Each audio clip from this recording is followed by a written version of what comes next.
the moral lesson, which we should be avoiding, but the moral lesson is handling yourself when you're not getting what you want, or the classic Aragorn conundrum of, do I follow Frodo or do I go after Merry and Pippin? Which, well, I just, it's an Aragorn decision. I wasn't even thinking that, Elrond and Estelle, it's going to be very relevant in 87 seasons. But, but just these moral conundrums of, I don't know what to do. Where do I find the answers to that stuff? If we have, even if it's not a lesson, if in this episode, Estelle is dealing with something and he doesn't know which way he should go, and this is a way we may not want to be spending too much time in the frame in this episode because we have a lot to get through. So introducing Gil Ryan at this late hour may not be the best decision, but if we bring in Gil Ryan, and so we have not the angel and the devil on your shoulders, but you have two angels on your shoulder. One's telling you to do one thing and one's saying to do another, and they both decisions seem logical. And Estelle has to learn in this episode where to find, how to choose, how to make a decision when there's two right answers, so to speak. Okay. Seemingly. Well, I think I think the problem is that a lot of people in this episode are facing choices where they have two wrong answers. Yeah. So yeah, that's a good point. But what choice do we give a 10-year-old? Right. That's been our problem a couple of times. Like we had to deal with that when we were, what episode was it, Creator, where we were dealing with a loss of faith? It may have been episode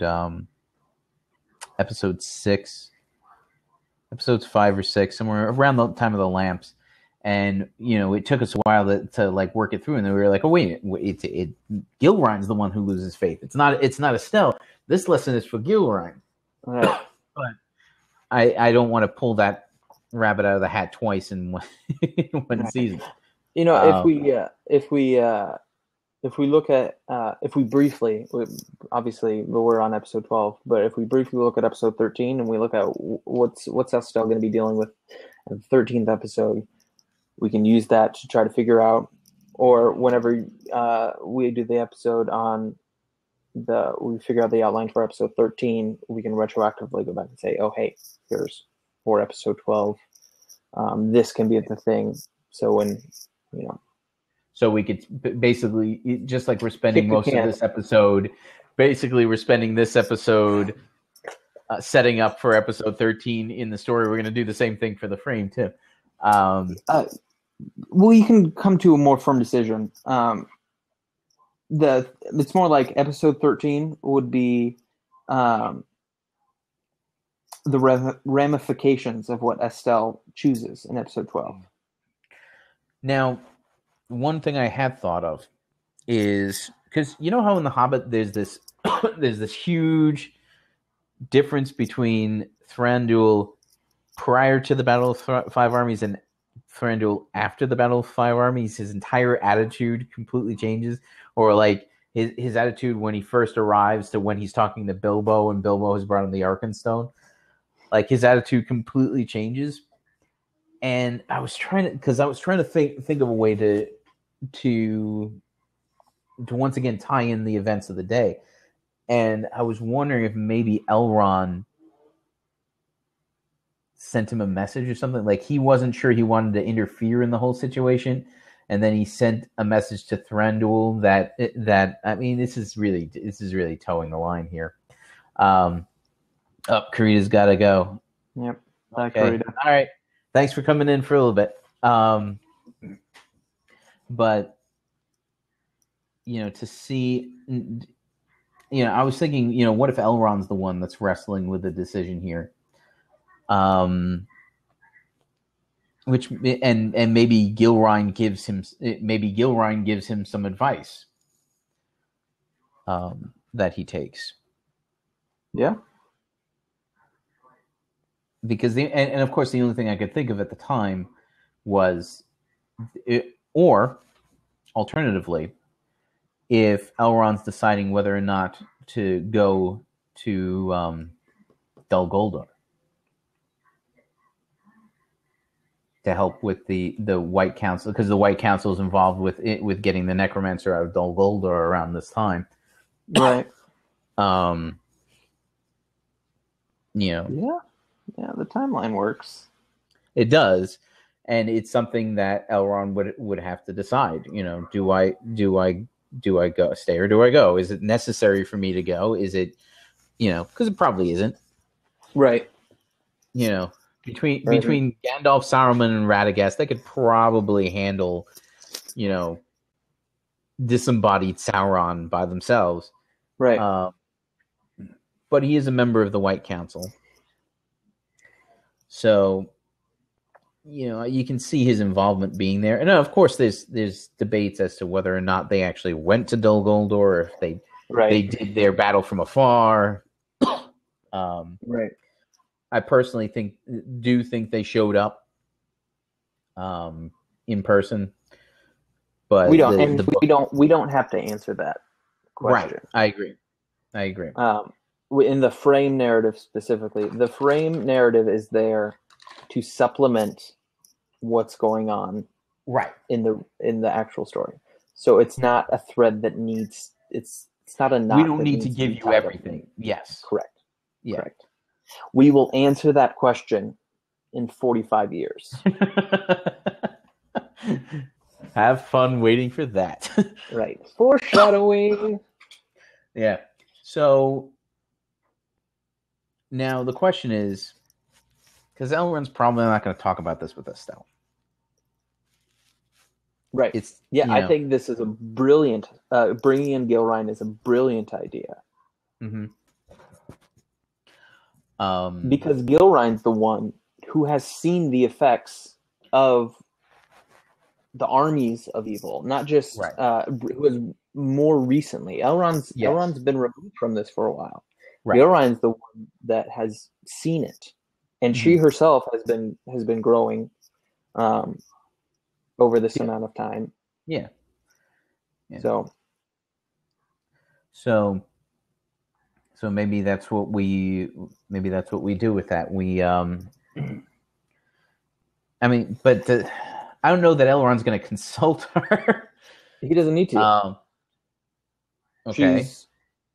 She can put in her 2 cents, and if he wants it, he can choose it, and if not, he doesn't have to. I mean, it's a situation where there are plenty of ways to get the two of them into it's the whole.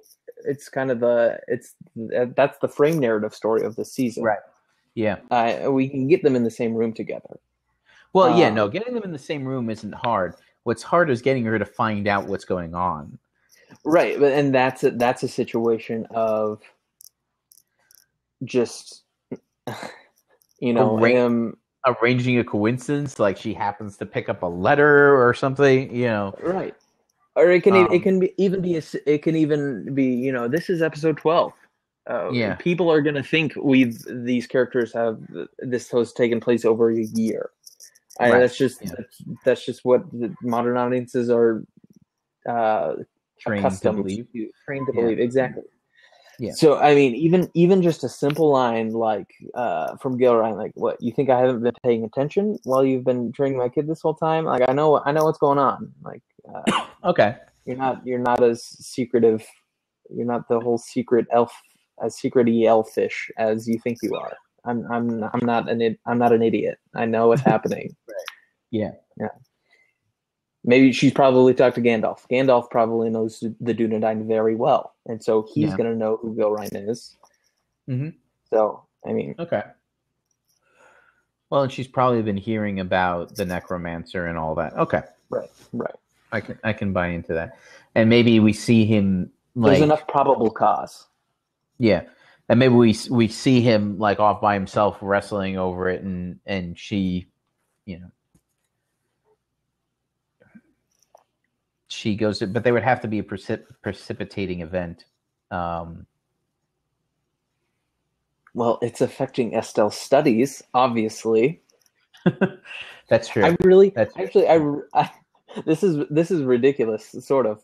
This is one of those "it's not bad if it's good" idea. If it's not bad if it's done well ideas. But I just in this whole time I'm picturing Citizen Kane. Have you seen Citizen Kane? Okay, the scene at the beginning. Okay, the scene at the beginning, the very beginning, when Orson Welles' character is still a kid. They're talking about his childhood, and there's the brilliant scene where the lawyer shows up to the house, and they want to, the family's coming to money, and so the lawyer shows up at this house, and the family lives in the shack in the middle of nowhere, but they've come into money, and the mother decides, hey, we're going to spend this money to send our kid to some prestigious school. But Orson Welles is his character is 10 years old, so they have this shot where they're inside the house and the lawyers are talking to the parents, and they're trying to convince the dad to basically ship his kid off to school for his betterment. But the kid isn't even in the room. The kid is in the middle of the frame. They just have this huge window, and the kid is out just in the back of the scene playing with his sled in the snow. Yeah. And the entire room is dark. So what we're hearing and, what we're sort of focusing on is this conversation between the lawyer and the parents. But what our eyes are drawn to is in the middle of the frame, this bright white snow is this kid playing with the shovel, or with his sled in the snow. Right. And just, the idea that Gil Ryan and Elrond are having this conversation. All the meanwhile, Estelle is out in the background. He's playing in the background. Right. And we know that Gil Ryan is talking to Elrond because she knows that if he doesn't figure out whatever this thing is, if he doesn't get his act together, it's affecting her son. Right. And so they have this can be the PTA meeting. Yeah, we've had a few of those. Yeah.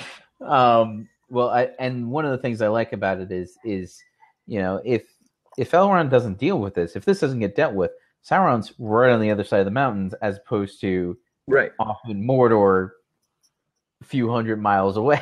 Right, and he has a bad idea versus bad idea because having the Elven Ring, his job is I stay here. I'm going to hunker down in this valley, right? And if I'm here with my ring, nothing bad's going to happen here. It's going to be peaceful and everything.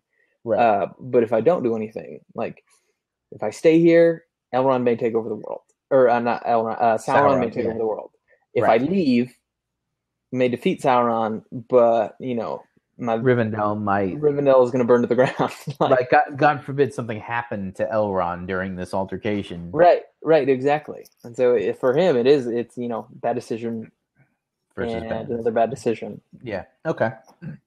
All right. Yeah. So is it possible this brings if this is the route we go, then it brings up the problem of Elrond is Elrond teaching this to Estelle? How is no? He... Well, see, this is the thing is that sometimes, and that's really the beauty part of the whole lesson idea is sometimes Estelle's learning the lesson. Right. We have Gil Ryan learning the lesson. And in this case, Elrond's learning the lesson himself through the story, and through Gil Ryan's intervention. So is Gil Ryan telling this? No. Elrond's telling the story. Okay.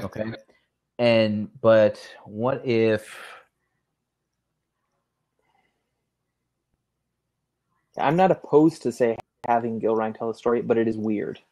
It would be very, very weird. Yeah. For her to know about it as specifically as we're going to tell it, it would be very strange.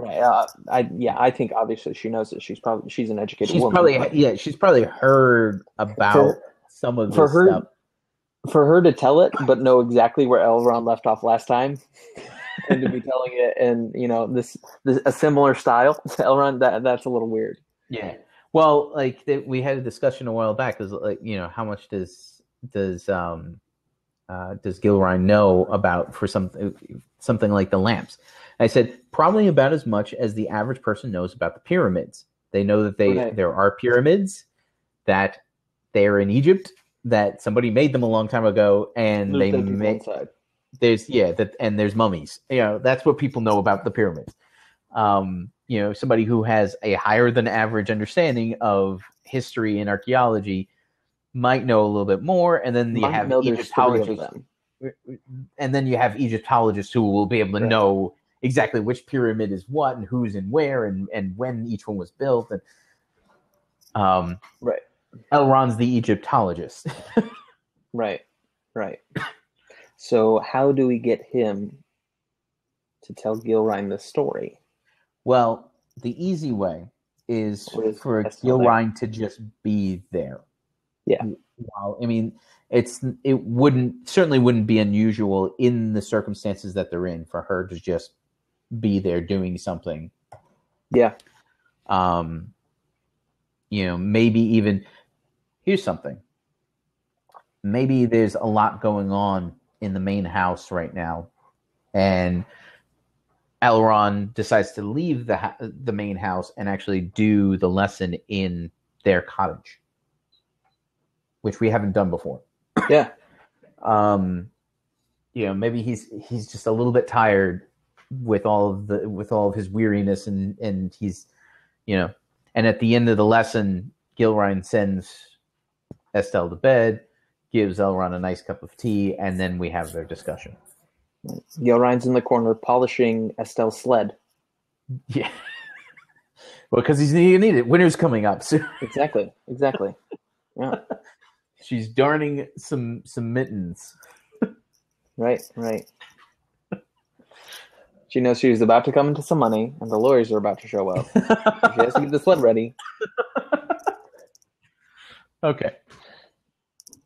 So, all right. I think we've got that. I think we've managed to do this. We're going to have to set up what Elrond's concerned about. There's going to have to be some discussion between Elrond and somebody else up in the beginning of the frame, like in the opening, instead of starting out with Elrond with Estelle. There's going to have to be some setup for that. Does at the end of the last episode, do we see the dwarves leaving? Yes. Okay. Yeah, we know they're gone. Okay. I was going to say, then we could have used Gandalf. We could have used Gandalf, but if we did, there really wouldn't be enough time.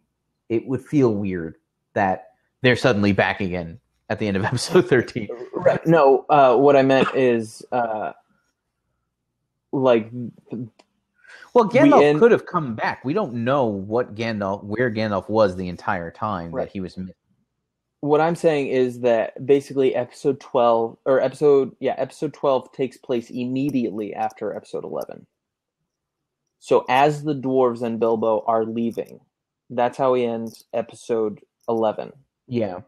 And episode 12 starts with the dwarves 2 feet farther down the road. And then Gandalf walks up and it's like, hey, that thing we still need to talk a bit about.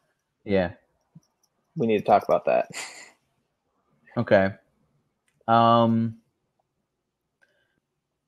basically, I think it needs to be clearer. I think it needs to be more than just. Well, they'd have a actual conversation, right? Well, but the problem, the dwarves are making their way down the road while this is happening. What if instead of doing that, what if we get Aladan and Elrohir riding in and bringing him word from Gandalf or something of that nature. We still have the other members of the White Council at our disposal. Right. Like Saruman could show up. We have Saruman. We have Galadriel. Oh my gosh! Could we get Galadriel into this episode? My one concern about bringing in Galadriel is that it's so early. It is. I don't want to. I like this. I like the idea, but it's so early to bring her into the narrative. And I also don't want to bring in a person that we haven't met yet. Is my thing. I don't necessarily Yeah. not That like might if be we unescapable. Well, let me ask you this: do you think Glorfindel is on the White Council? Frankly, we can put whoever the heck we want on the White Council. It's not spelled out. I like because when I was thinking through this, like my next name after Galadriel was Círdan. Like nobody the heck knows. Nobody who hasn't read the books knows who the heck Círdan is. Yeah. It's just another character we have at our disposal. We can cast him, and if we have to recast him in 5 years, no one's going to be the wiser. So it's like he's kind of a throwaway character. Yeah. But Glorfindel is another excellent idea because we are going to see Glorfindel. I just finished the episode 1 outline, and Glorfindel, he has an Easter egg. So if we actually go that route and they actually end up casting someone as Glorfindel, we have a person. We actually wound up pulling him when we were discussing the episode too. Really? Interesting. We just couldn't find a way to make that whole setup work properly. In what way? Because as I currently have it written in the finished outline, he's a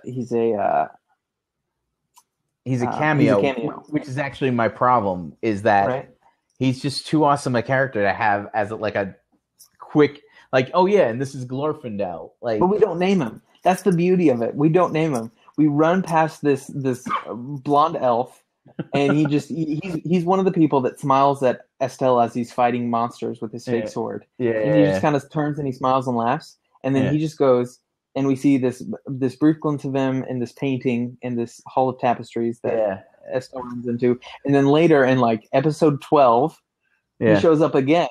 Yeah, and he's like, "Oh, hey Glorfindel," and everyone who remembers episode 1 was like, "Oh, what? That was Glorfindel." That's actually not bad. Okay, well, you know, I think we can kind of float that amongst our options. It's an option. Yeah. I think if we don't get into the meat of this, we're gonna run into some trouble. But let's say let the executive producers decide. Yeah, let's say that Glorfindel. I think that Elrohir and Elladan need to be there to kind of give some familiarity to the scene because we've introduced them. We know who they are. Right. They were relatively easy to introduce, so it was no big deal. Right. Just finish that one. Yep.